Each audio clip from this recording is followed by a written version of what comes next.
दोस्तों, हम सब की जिंदगी में कभी न कभी ये सवाल जरूर उठता है, क्या सच में हम अपनी किस्मत खुद लिख सकते हैं या फिर सब कुछ पहले से तय है।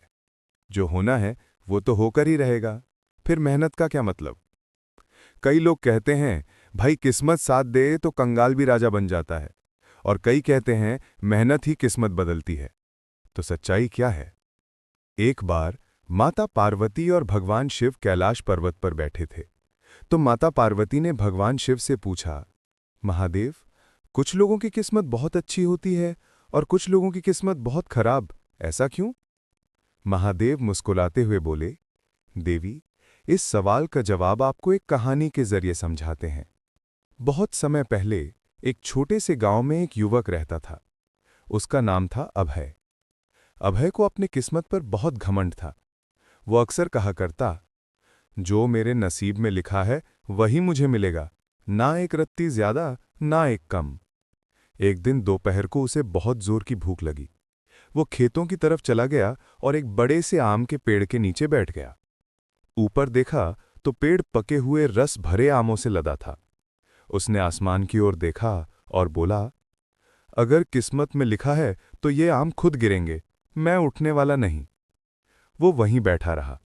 दोपहर बीती, शाम ढली, लेकिन पेड़ से एक भी आम नीचे नहीं गिरा। भूख से पेट जलने लगा, पर जिद वही रही, अगर किस्मत में होगा तो आम खुद गिरेंगे। थक हार कर वो पास के एक साधु के पास गया। साधु ने मुस्कुराकर पूछा, क्या बात है पुत्र, इतने परेशान क्यों हो? अभय बोला, गुरुदेव, आज मेरी किस्मत ही फूट गई है, पेड़ से एक भी आम नहीं गिरा। साधु ने शांत स्वर में कहा, बेटा, तू वही कर जो अब तक नहीं किया। अभय बोला, क्या करूं गुरुदेव, मैंने तो सब कुछ कर लिया। साधु बोले, जाकर उस पेड़ के नीचे एक पैर पर खड़ा हो जा। अगर तेरी नीयत सच्ची है तो आम जरूर गिरेंगे। अभय ने कहा, ठीक है, यही सही। वो भागा और एक पैर पर खड़ा हो गया। कुछ देर में पैर कांपने लगा, पसीना आने लगा, लेकिन आम फिर भी नहीं गिरे। वो फिर दौड़कर साधु के पास गया। गुरुदेव, कुछ फायदा नहीं हुआ।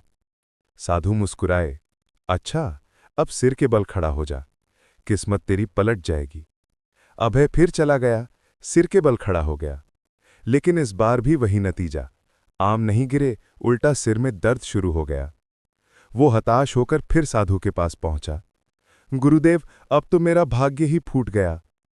साधु ने धीरे से कहा, तो बेटा, अब पेड़ पर चढ़ जा और उन आमों से प्रार्थना करके वो खुद गिर जाएं।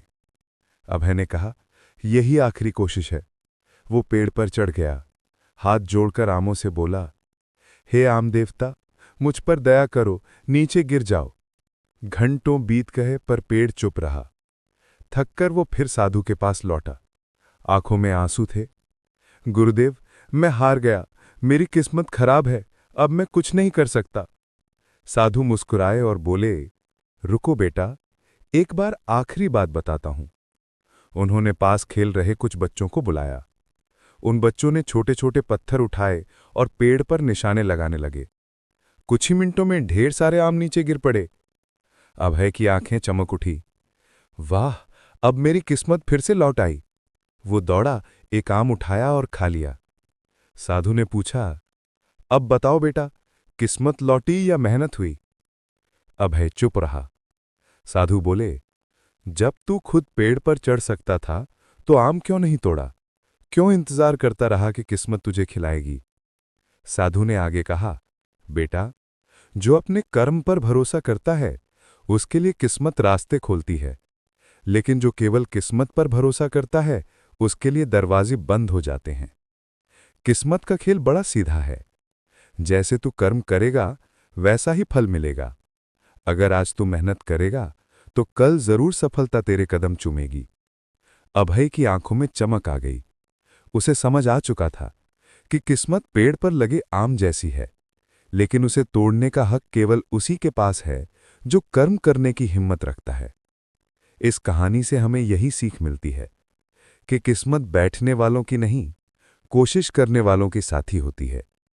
कर्म करो, कोशिश करो, बाकी किस्मत खुद झुक जाएगी। अगर कहानी पसंद आई हो तो वीडियो को लाइक करें, चैनल को सब्सक्राइब करें और कमेंट में लिखें, मैं अपनी किस्मत खुद बनाऊंगा।